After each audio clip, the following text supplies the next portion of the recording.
Assalamualaikum warahmatullahi wabarakatuh. Alhamdulillahi rabbil alamin. Wabihi nasta'in ala umurid dunya waddin. Summa salatu wassalam ala khairi man ba'athahu Allah rahmatan lil alamin. Sayyidil anbiya'i wal mursalin, Rasulillah Muhammad sallallahu alaihi wasallam wa ala alihi wa ashabihi ajma'in. Allahumma 'allimna ma yanfa'una wanfa'na bima 'allamtana wa zidna ilma innaka antal alimul hakim. Bapak-bapak, ibu-ibu, saudara-saudari kaum muslimin dan muslimat jamaah fardu subuh di Masjid Al-Jihad yang dirahmati Allah. Bersyukur kita kepada Allah seraya mengucapkan alhamdulillah. Salawat berangkaikan salam kita hadiahkan kepada Rasulullah. Allahumma salli wa sallim wa barik alaih. Jamaah rahimakumullah, di pagi hari ini kita akan membersamai surah Al-Anfal ayat ke-41 dan ayat 42. Allah Subhanahu wa taala berfirman, wa'lamu annama ghanimtum min syai' fa anna lillahi khumusahu walir rasuli walidhil qurba wal yatama wal masakin wabnis sabil in kuntum amantum billah wama anzalna ala abdina yaumal furqan yaumal taqal jam'an wallah ala kulli syai'in qadir. Allah Subhanahu wa taala berfirman, dan ketahuilah sesungguhnya segala yang kamu peroleh sebagai rampasan perang, maka seperlimanya untuk Allah, Rasul, kerabat Rasul, anak yatim, orang miskin dan ibnu sabil. Demikian jika kamu beriman kepada Allah, beriman kepada apa yang kami turunkan kepada Muhammad pada hari Furqan, yaitu pada hari bertemunya dua pasukan. Allah Maha Kuasa atas segala sesuatu. Jamaah rahimakumullah, ayat ke-41 ini merupakan jawaban atas pertanyaan yang diajukan para sahabat sebagaimana yang diabadikan Allah di awal surah. Di awal surah Al-Anfal diawali dengan pertanyaan, yas'alunaka 'anil anfal. Mereka bertanya padamu bagaimana cara membagi pampasan perang. Namun yang menarik, kita patut bertanya dan merenung, kenapa pertanyaan yang diajukan di ayat pertama justru baru dijawab di ayat 41? Artinya ada kurang lebih 39 ayat yang memisahkan antara pertanyaan dengan jawaban. Apa tujuan penempatan ayat ini pada posisi 41 dan apa kaitannya dengan kebijaksanaan Allah Subhanahu wa taala? Jamaah rahimakumullah, kita tahu sebagaimana penjelasan di awal pembahasan surah Al-Anfal, konflik di antara umat Islam justru muncul di akhir perang. Yang di awal begitu kompak, yang di awal begitu bekerja sama karena punya kepentingan yang satu, bagaimana memenangkan pertempuran melawan orang kafir dengan jumlah yang sedikit, dengan persiapan yang kurang matang. Tapi seketika kemenangan gemilang diperoleh, muncullah ego yang ada di masing-masing pihak. Tiap kelompok merasa kamilah yang paling berjasa, kamilah yang paling pantas dapat bagian paling banyak dari pampasan perang ini. Karenanya di awal surah Allah Subhanahu wa taala tak menjawab atas pertanyaan yas'alunaka 'anil anfal. Justru Allah mengatakan kulil anfal lillahi war rasul. Untuk apa kalian urusi masalah pampasan perang? Pampasan perang itu milik Allah dan Rasulnya. Tegas. Tapi tentunya selama perjalanan kita dari awal surah hingga ayat ke-41, lihat bagaimana cara Allah mendidik kita. Bagaimana cara Allah mendidik para sahabat. Kalau sekedar pertanyaan dijawab dengan jawaban, tetapi yang bertanya tak dididik, yang bertanya tidak diarahkan dan dibimbing, maka peristiwa besar seperti perselisihan tentang pampasan perang ini justru kita abaikan untuk dijadikan momentum bagaimana umat Islam sadar akan tantangan zamannya. Jamaah rahimakumullah, ini mengandung makna psikologis yang cukup dalam. Tidak ada satupun momen di mana kita bisa menanamkan pesan-pesan positif, pesan-pesan kebaikan, pesan-pesan yang mengarahkan orang kepada ketakwaan dan ibadah kepada Allah melebihi momentum ketika kita ditanya dan kita punya kesempatan untuk menjelaskan. Karena biasanya psikologi orang yang bertanya itu akan menyimak. Kalau kita nanya, gimana cara bagi pampasan perang? Ini momentum yang paling tepat. Karena kita menyadari betul yang bertanya akan fokus menyimak jawaban. Maka kalau seorang memiliki kesempatan seperti ini, jangan sekedar jawab pertanyaan dan selesai. Tapi cara terbaik adalah suntikkan pesan-pesan kebaikan untuk meluruskan cara pandang orang yang bertanya sebelum diberikan jawaban. Ini sama juga. Kadang-kadang misalnya ada seorang datang ke praktek dokter, minta diobati penyakitnya. Dokter mendiagnosa, kemudian si pasien bertanya, apa sakit saya dokter? Gimana obatnya? Nah, kalau sekedar dia jawab, ya, sakit Anda ini, obatnya ini, mungkin konsultasi dengan dokter tak menghabiskan waktu sampai 5 menit. Tapi dokter yang bijak, dokter yang baik, ketika dia diagnosa, tahu dia keluhan ini berangkat dari kebiasaan ini. Masalah ini gara-gara pola hidup yang seperti ini. Bukan sekedar memberitahu apa penyakit dan obat, tapi sebelum dia jawab, dia nanya, ya, Bapak suka begadang? Iya, suka saya begadang. Dikasih tahunya dulu. Oh, begadang itu kalau dalam jangka panjang nanti bisa mengakibatkan begini. Nah, kira-kira masuk enggak apa yang disampaikan dokter tatkala si pasien menunggu? Tentunya fokusnya untuk mendengar akan jauh lebih tinggi. Harapannya untuk mendapatkan bimbingan dan konsultasi akan jauh lebih baik. Itulah yang terjadi di awal surah Al-Anfal. Di saat Allah Subhanahu wa taala melihat bagaimana yang kompak sekarang pecah gara-gara uang, gara-gara pampasan perang. Ini bukan sekedar harus direspon dengan memberitahukan jawaban, tapi lebih dari itu ada problematika iman pada hati orang yang berselisih. Makanya Allah katakan, "Qulil anfal lillahi war rasul. Wattaqullah wa aslihu dzata bainikum." Bertakwa kepada Allah, perbaiki hubungan di antara kalian. Ya. Baru cerita tentang orang beriman, gimana sifatnya.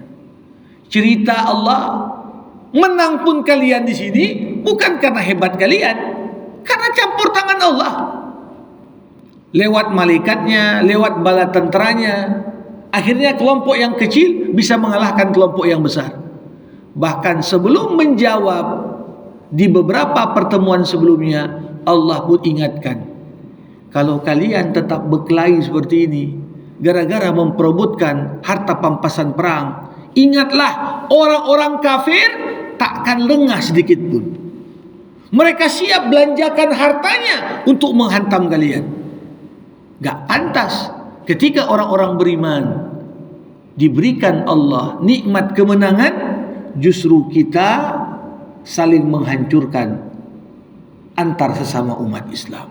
Ini makna pesan yang cukup dalam, barulah dijawab wa'lamu annama ghanimtum min syai'. Jadi bukan sekedar bertanya dijawab. Dan di dalam Al-Quran Allah Subhanahu wa taala memberikan arahan kepada kita. Ada 14 ayat diawali dengan kata-kata yas'alunaka. Dan di dalam ayat-ayat ini kita temukan ada adab bagaimana cara kita merespon pertanyaan. Kadang-kadang Allah menjawab pertanyaan sesuai kebutuhan.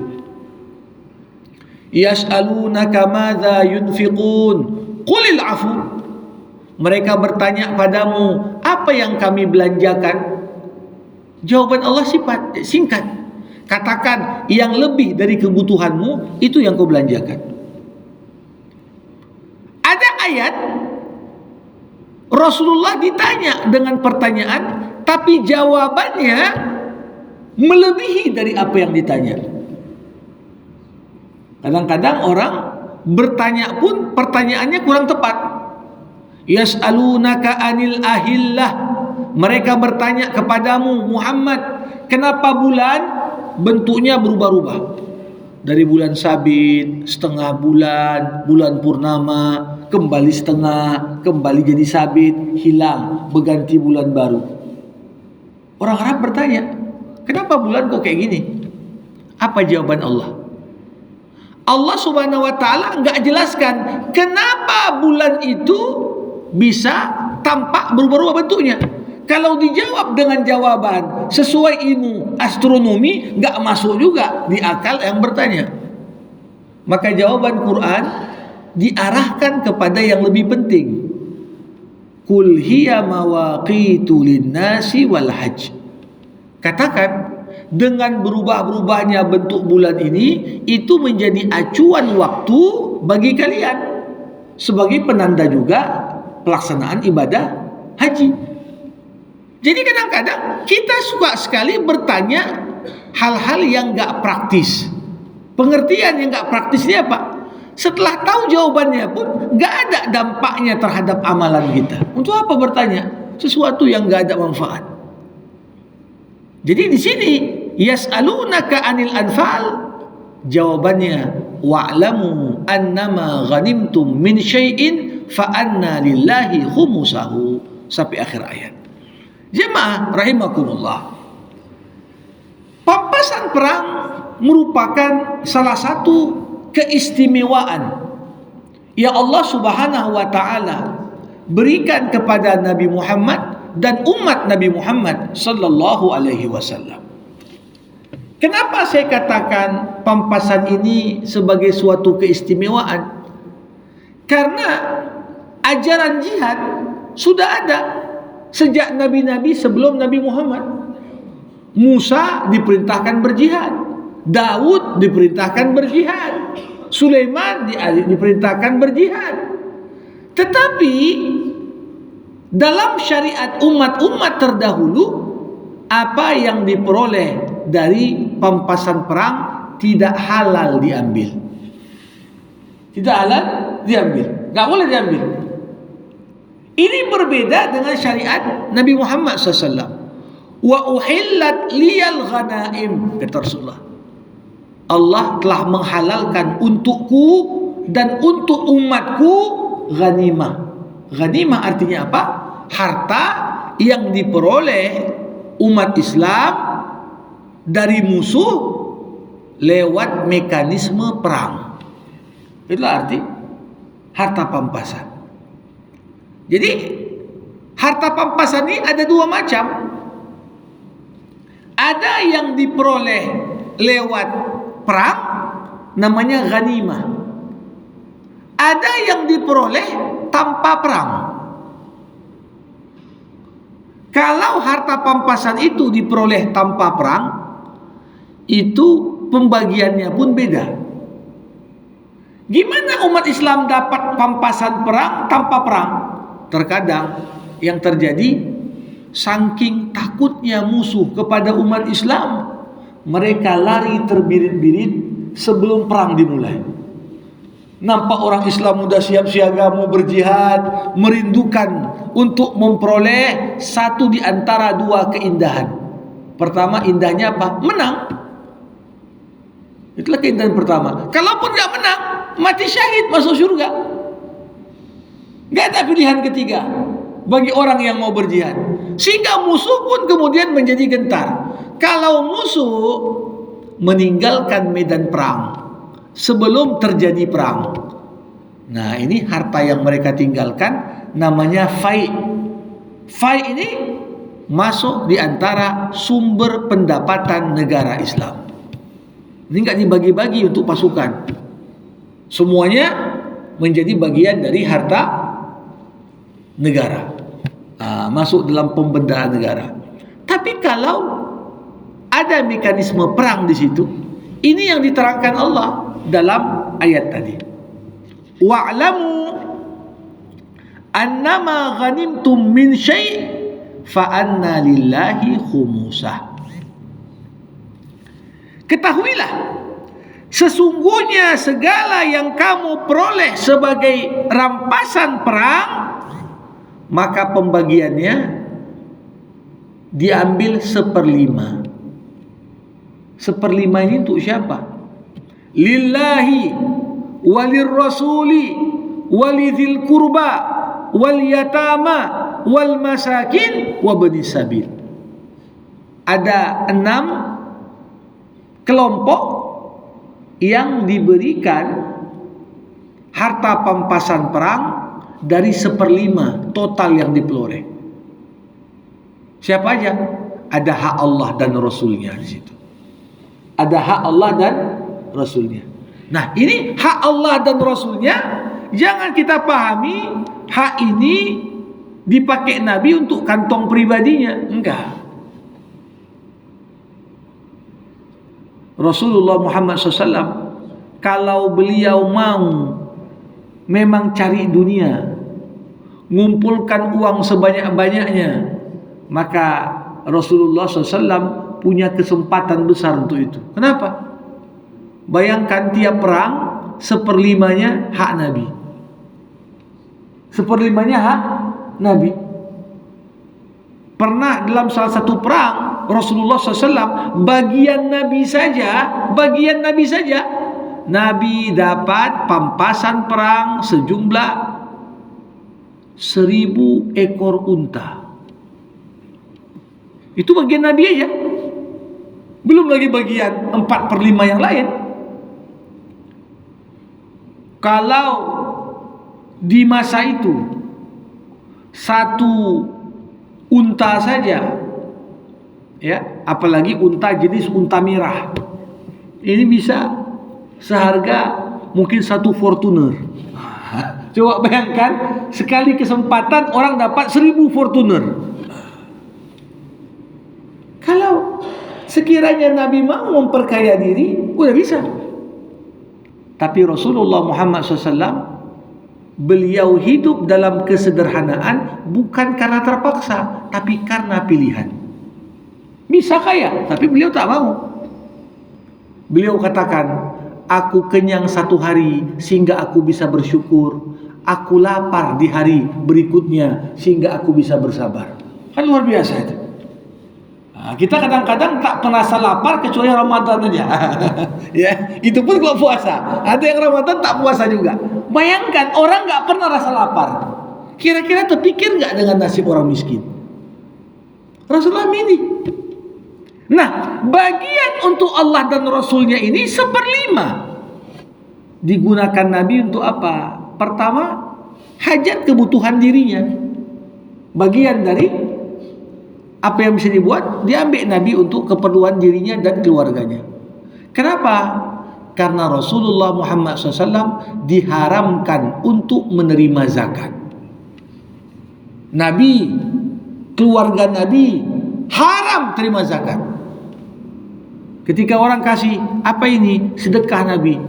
Mohon maaf, aku tidak berhak terima sedekah. Ketika sahabat yang sama mengatakan, ini Nabi hadiah untukmu, Nabi terima. Sedekah, zakat, Nabi tak mau terima. Tapi dihalalkan bagi Rasul dan keturunannya dapat bagian dari pampasan perang. Berapa?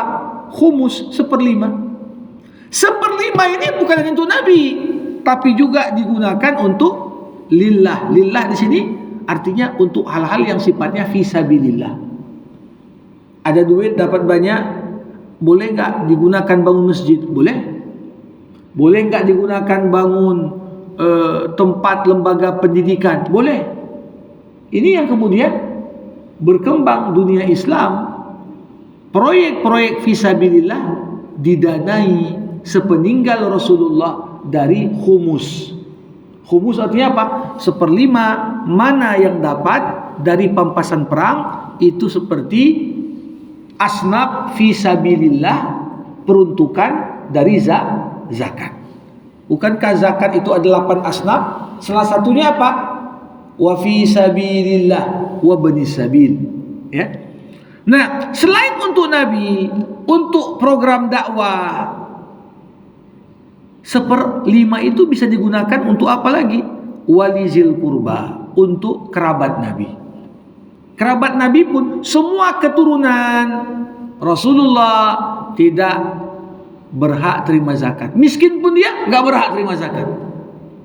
Karena Nabi mengatakan, aku haramkan bagiku dan bagi keturunanku terima zakat. Jadi bagi yang artinya di sini enggak mau terima zakat, tapi kalau untuk nerima khumus boleh. Ya, seperti itu. Kemudian wal yatama, diberikan juga sebagian harta zakat itu untuk anak-anak yatim. Wal masakin, untuk orang-orang miskin. Wa banis sabil, diberikan juga 1/5 itu untuk ibnu sabil. Siapa? Musafir yang terputus pembiayaan dan perbekalannya. Masuklah ibnu sabil zaman sekarang itu kadang-kadang anak-anak yang merantau untuk kuliah, ibnu sabil. Atau orang merantau cari kerja, tak ada pulang, tak ada uang untuk balik kampung. Itu boleh dianggap ibnu sabil. Orang yang sedang musafir, keluar kampung halamannya dan terputus perbekalannya. Untuk lanjutkan atau untuk pulang tak ada biaya, boleh kasih.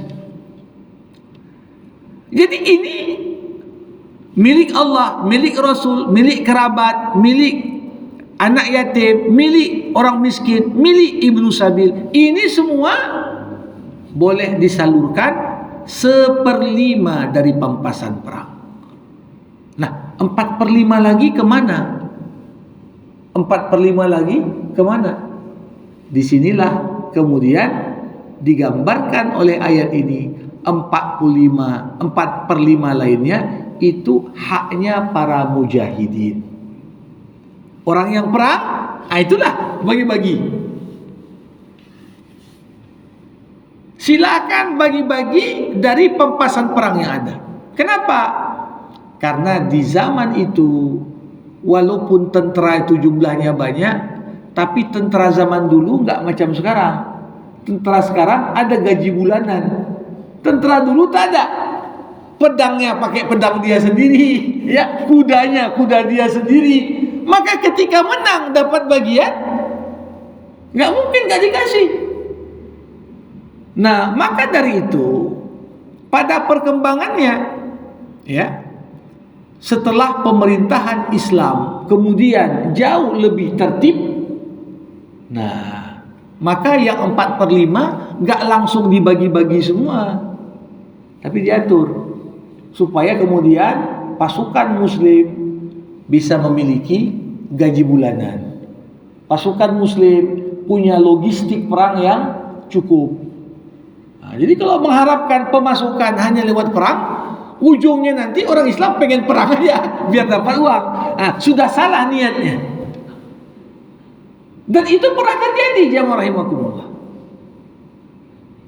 Ya, di zaman Umar bin Abdul Aziz, khalifah kelima, waktu itu wilayah Islam sudah sangat luas.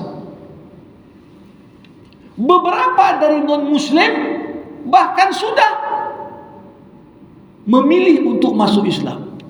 Tapi tentara yang ingin memperlebar, mereka bilang, udah kalian gak usah masuk Islam aja, yang penting bayar jizyah aja. Ya. Karena kalau banyak masuk Islam, nanti tak masuk jizyah, tak bayar pajak. Beberapa pimpinan pasukan berpikir pragmatis, kalau masuk Islam, mana duitnya masuk? Tapi kemudian, bahkan ketika ada yang sudah masuk Islam, tetap dikutip pajak, marahlah khalifah tertinggi ketika itu, Umar bin Abdul Aziz. Apa kata beliau? Kata-kata yang layak ditulis dengan tinta emas. Beliau katakan, innallaha ba'atha Muhammadan hadiyan walam yab'athhu jabian. Sesungguhnya Allah mengutus Nabi Muhammad sebagai seorang yang membawa hidayah, bukan seseorang yang ngutip pajak. Jadi jangan artinya gara-gara wah ini setiap kali perang masuk duit, akhirnya apalagi bagian tentara itu 4/5. Dan problematika tentang masalah pembagian pampasan perang ini kan bukan hanya persenjataan, kuda, unta, termasuk dalam konteks ini adalah pembagian tanah. Pembagian tanah yang ditaklukkan di zaman Nabi, di zaman Abu Bakar, itu mana daerah taklukan yang dikuasai umat Islam, tanahnya dibagi-bagi sama pasukan. Sampai datang zaman Umar bin Khattab. Umar berpikir dia, ini gawat ini. Ketika Irak, negeri yang begitu kaya, negeri yang begitu subur dibandingkan dengan Jazirah Arab, dimenangkan oleh umat Islam di zaman Umar. Waktu itu pimpinan pasukan bilang, Umar, bagilah tanah ini.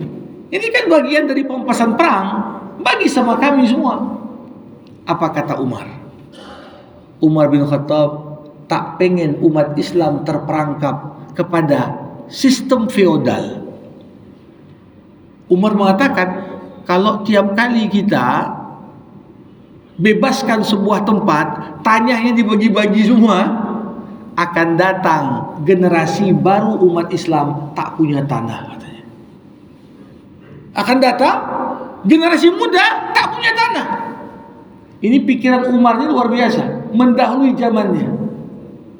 Menteri Keuangan Sri Mulyani bilang, Gen Alpa ke depan akan kesulitan beli rumah. Tapi masalahnya cuma ngomong-ngomong aja dia. Apa kebijakan supaya generasi muda itu tak kesulitan? Nggak dibuat. Tanah-tanah negara dicaplok oleh para konglomerat. Tapi Umar bin Khattab mengatakan tidak. Aku tak pengen akan datang generasi baru. Mereka itu tak lagi mendoakan kita, tapi justru melaknat kita, kata Umar. Terinspirasi dari ayat Rabbana ighfir lana wa li ikhwanina alladhina sabaquna bil iman wa la taj'al fi qulubina ghillan lil ladzina amanu Rabbana innaka raufur rahim.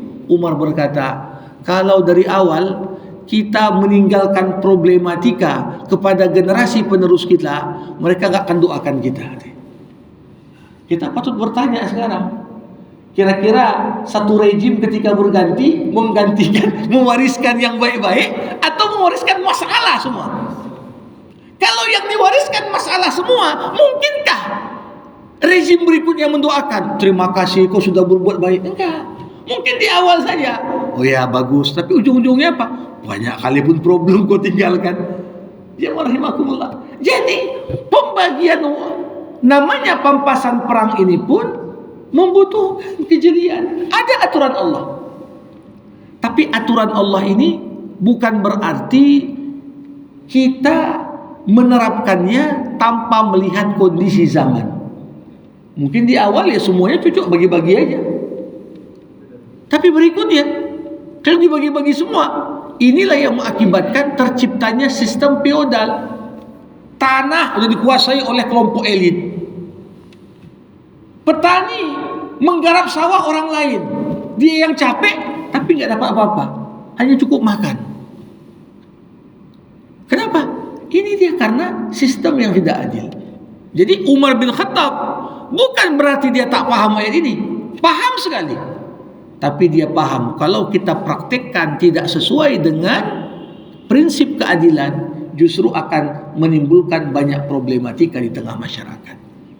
Jemaah rahimakumullah, yang menarik adalah Allah katakan di penutup ayat tadi, in kuntum amantum billah. Aturan pembagian dari pampasan perang ini hendaklah kalian lakukan kalau kalian beriman kepada Allah. Artinya apa? Yang membuat kita komitmen untuk menjalankan perintah dan larangan Allah adalah karena faktor iman. Orang gak beriman, walaupun aturan Allah itu sudah bagus, sudah paling baik, alaihissallah biahkamil hakimin, bukankah Allah hakim yang paling adil, hakim yang paling bijak, tetap saja orang yang tak beriman akan menolak aturan Allah. Jadi tak sempurna imanmu kalau kau masih menolak bagaimana tata cara pembagian pampasan perang sebagaimana yang digambarkan pada ayat tadi. Bapak Ibu rahimakumullah, jadi kalau kita lihat hal ini sejalan dengan firman Allah yang lain. Wa ma kana lil mu'minin wala mu'minatin idza qadallahu wa rasuluhu amran ayyakuna lahumul khiyaratu min amrihim. Tidak pantas bagi mukmin laki-laki, bagi mukmin perempuan, kalau Allah sudah buat satu ketetapan, kita mengikuti ketetapan yang lain. Ini cara baginya, sudah ikuti. Itu tanda keimanan. Tapi aturan Allah kalau kita semua rubah lagi, kalau kita semua tidak komit melaksanakannya, maka itu pertanda ada masalah pada keimanan kita. Jamaah rahimakumullah, kalau kita melihat sebenarnya konsep tentang pampasan perang ini perlu diluruskan, karena ada sebagian dari umat Islam yang salah paham tentang pampasan perang. Dalam interaksinya, orang yang berinteraksi dengan kita dibagi dalam pandangan Islam menjadi 3 kelompok. Kelompok mukmin, kelompok mustakmin, kelompok kafir. Kita coba jelaskan satu-satu. Kelompok mukmin siapa? Orang yang punya kewajiban yang sama denganmu dan punya hak yang sama denganmu. Itu mukmin. Apa yang kita inginkan untuk diri kita, saudara kita yang beriman juga berhak hal yang sama. Jadi harta mukmin nggak boleh kita ambil, nggak boleh kita rampas. Walaupun kita berkonflik, jangan pernah ganggu harta sesama saudaramu yang mukmin. Dan keadilan Allah selalu berlaku, Bapak Ibu. Kadang-kadang kita sesama saudara konflik rebutan gara-gara warisan, konflik rebutan gara-gara hibah yang tak adil dari orang tua pada anak. Dan tak jarang konflik-konflik ini diselesaikan lewat jalur pengadilan. Keluar putusan, jelas hak siapa, tapi akhirnya putus silaturahmi, tak cakapan lagi. Nggak diakui lagi itu saudaranya. Tapi ingat, pernah ada seorang ulama dikisahkan seorang jamaah datang kepadanya mengadukan perlakuan saudara-saudaranya yang jahat kepadanya. Ketika itu jamaah itu nanya, "Wahai Syekh, apa saya bawa masalah ini pengadilan?" Ketika itu Syekh itu mengatakan, Jangan anak anandaku," katanya. "Kalau kau punya masalah, apalagi masalah itu berkaitan dengan keluarga dekatmu, orang-orang yang masih karib kerabatmu, jangan kau adukan ke hakim di pengadilan, adukan saja sama Allah." Yang terjadi apa?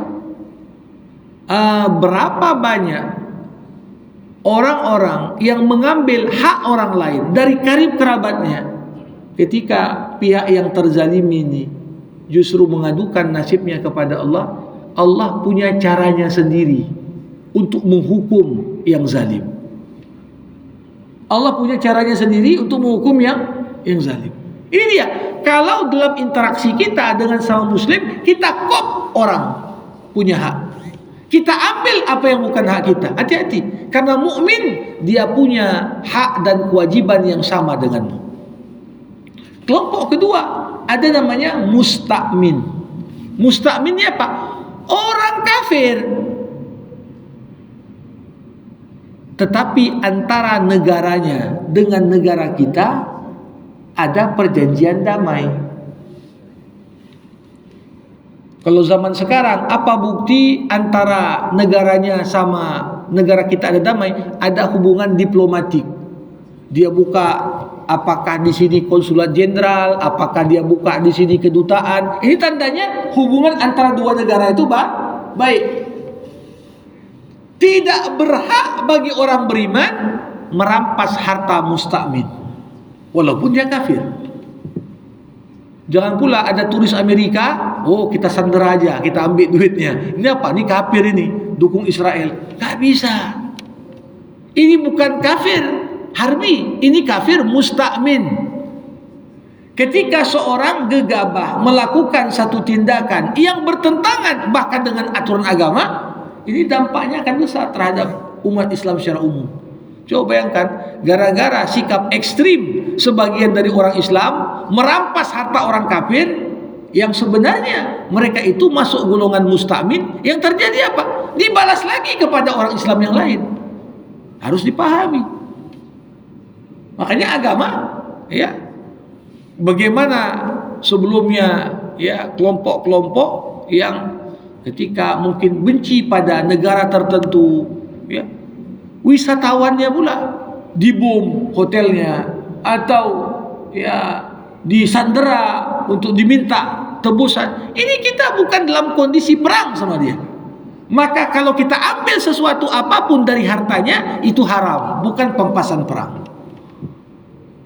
Ini kadang-kadang orang memperlebar makna pampasan perang, biar dapat uang banyak. Ini nggak boleh juga. Tapi ada kelompok ketiga, harbi. Harbi ini apa? Orang kafir yang memang antara negaranya dengan negara kita ada perang. Ini dalam hal ini, waqatilu fi sabilillahi alladhina yuqatilunakum. Perangilah orang yang memerangimu, kata Allah. Ketika kita taklukkan dia, kalah dia, dapat sebagian dari hartanya, itu namanya pampasan perang. Dalam konteks perang yang terjadi. Jadi ini satu hal yang menarik, bagaimana ketentuan mengenai pembagian pampasan perang itu adalah ciri orang yang beriman kalau kita mau menerapkannya. Kemudian, wama anzalna ala abdina yaumal furqan yaumal taqal jam'an, dan apa yang kami turunkan kepada hamba kami pada hari Furqan, hari bertemunya dua kelompok. Apa itu hari Furqan? Hari Furqan adalah hari di mana perang Badar berkecamuk. Peperangan yang besar yang terjadi antara umat Islam dengan orang-orang kafir di perang Badar dinamakan Allah Yaumul Furqan, hari pembeda. Kenapa? Bukan karena jumlah orang yang terlibat itu besar. Kalau kita lihat konteks kekinian, perang Badar itu gak lebih dari perang paling kuat, perang antar kecamatan atau kelurahan. 314 lawan 1000. Kan gak besar. Penduduk satu kecamatan lah kita anggap, mungkin perang. Tapi dengan jumlah yang sedikit ini, Allah namakan perang Badar Yaumul Furqan, hari pembeda. Kenapa? Karena bukan dilihat dari jumlah yang ikut serta, tapi dilihat dari tujuan perang dan prinsip yang dipegang. Betul-betul yang perang itu antara kelompok yang menjunjung tinggi Islam, menjunjung tinggi kebenaran, kejujuran, keadilan, dengan kelompok lain, kelompok yang cirinya kafir, zalim, fasik, semua kumpul di situ. Makanya Nabi Muhammad, seperti yang pernah saya sampaikan sebelumnya, sebelum perang bahkan berdoa, ya Allah, kalau kelompok yang mukmin ini gugur semua di perang, tak tersisa yang menyembahmu di muka bumi. Itu kenapa disebut hari pembeda. Jadi walaupun jumlah orang beriman itu sedikit, tapi kelompok yang sedikit mampu mengalahkan kelompok yang banyak dengan izin Allah. Bapak Ibu, dari ayat inilah lahir kenapa kebiasaan kita umat Islam memperingati nuzulul Quran setiap tanggal 17 Ramadan. 17 Ramadan. Karena perang Badar terjadi tanggal 17 Ramadan. Dikatakan di sini, wa ma anzalna ala abdina yaumal furqan. Kalau kau beriman pada Allah, beriman pada Quran yang kami turunkan, bertepatan juga saat terjadinya perang Badar. Perang Badar 17 Ramadan tahun kedua Hijriah. Tentunya Al-Quranul Karim turun 17 Ramadan tahun pertama kenabian. Nah, walaupun di banyak ayat yang lain disebutkan Quran itu kan turun di malam Lailatul Qadar. Tapi ketika Nabi ditanya kapan Lailatul Qadar, ya, cari di malam-malam ganjil 10 malam terakhir. Nah, ini kan seperti kesannya, loh, kenapa diperingati 17 sedangkan Qur'annya turun di malam ganjil 10 malam terakhir? Nah, jadi acuan kenapa kemudian kita peringati 17 Ramadan pada ayat ini. Jamaah rahimakumullah, di bagian terakhir Allah Subhanahu wa taala kemudian mengatakan wallahu ala kulli syai'in qadir. Allah Maha Kuasa atas segala sesuatu. Apapun yang Allah kehendaki, Allah Maha Kuasa untuk mewujudkannya. Tidak ada yang mustahil bagi Allah. Allah Maha Kuasa untuk mewujudkan kemenangan bagi umat Islam. Walaupun jumlah mereka sedikit, walaupun mereka itu tidak memiliki senjata secanggih yang dimiliki musuh, tapi Allah Maha Kuasa.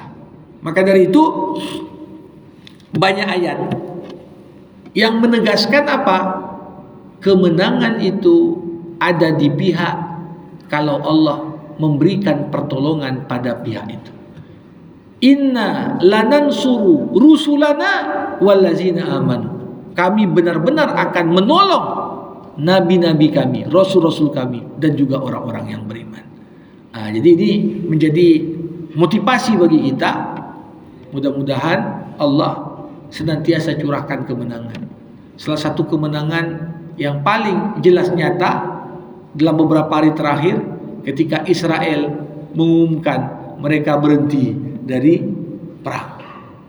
Ini sebenarnya pengakuan kalah yang enggak langsung ini. Ya, pengakuan kalah yang enggak langsung. Berapa banyak uang sudah digelontorkan untuk menghantam Gaza? Lebih dari 400 hari terisolir Gaza dari dunia luar. Tapi yang terjadi apa? Berapa banyak fasilitas umum dihancurkan, berapa banyak warga sipil dibunuh. Tapi tidak bisa juga mereka taklukkan perlawanan dari para mujahidin. Bahkan yang terjadi apa? Efeknya Israel justru sangat buruk citranya sekarang di dunia. Produk-produk Israel justru betul-betul diboikot, bukan hanya oleh orang Islam, orang non-Muslim pun yang pro terhadap kemanusiaan memboikot Israel. Netanyahu diputuskan sebagai penjahat perang. Ini kan kemenangan luar biasa. Tapi tentunya itu adalah buah dari kesungguhan dan keimanan. Ini yang dapat saya sampaikan di jumpa kita pagi hari ini. Sebelum ditutup dengan doa, diberikan kesempatan kalau ada yang mau bertanya, dipersilakan.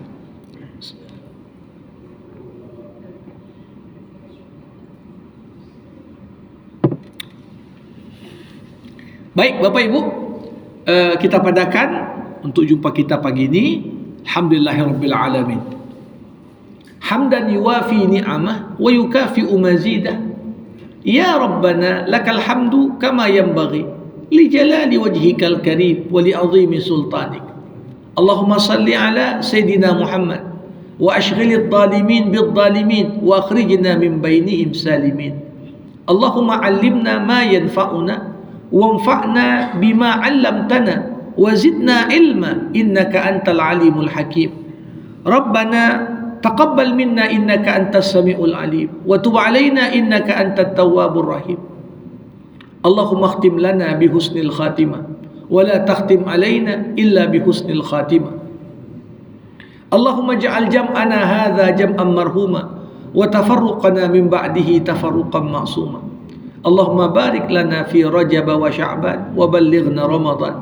ربنا آتنا في الدنيا حسنة وفي الآخرة حسنة وقنا عذاب النار. وصلى الله على سيدنا محمد وعلى آله وصحبه أجمعين والحمد لله رب العالمين. Terima kasih. Assalamualaikum warahmatullahi wabarakatuh.